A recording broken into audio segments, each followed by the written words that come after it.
Isa sa pinakamalakas si Joshua Pascual pagdating sa ahon, pero dito na challenge ang isang amateur ngayon na si Sumiso Basalan from Cebu number 61. Dito ay nakikita ni Sumiso na kaya ko tong tiisin dahil pro nga dito sa ating harapan. Pero parang gustong pakalasin ito ni Sumiso ngayon si Pascual. Pero si Pascual naman dito ay naisip niya dito na parang nakakalamang sa akin yung amateur, kaya kailangan kong tiisin rito at kailangan kong panay-panayin na muna dito dahil alam natin na kung saan kaya nga tiisin ang mga pro. Pero ang amateur din dito na si Sumiso, hindi rin siya nagpapatalo. Oh.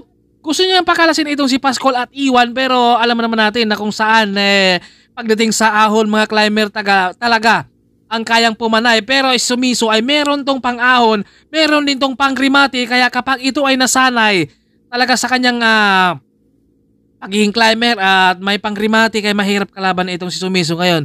Kaya dito na-challenge nga si Sumiso dahil nakatapat niya itong si Pascual. Kaya ito ay kanina pang gustong bumigay ni Sumiso, pero naisip niya dito na ito ng pagkakataon ko.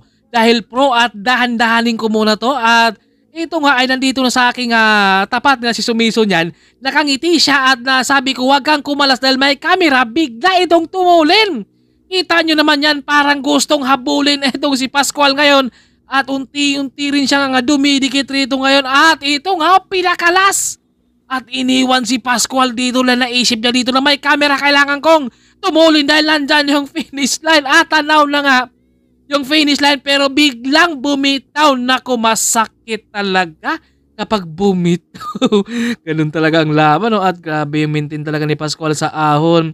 Lalong-lalo na ngayong darating na Larga Pilipinas 2025, kaabang-abang na naman yan yung mga climber talaga ang kayang magwagi niyan sa ahon. At ito lang nga, malapit na si Joshua Pascual dito sa ating finish line. No? Grabing pigaan na yan, kaya inaangatan na dito para makakausad sa finish line dahil oras talaga ang mahalaga pagdating na sa individual time trial. Kaya congrats din dito kay Pascual. At ito na, Julius Toddon, nirimati na niya dito para bumaba talaga yung kanyang oras dahil napakatindi yung alang labanan dito sa ating individual time trial. Napakaganda yung laban.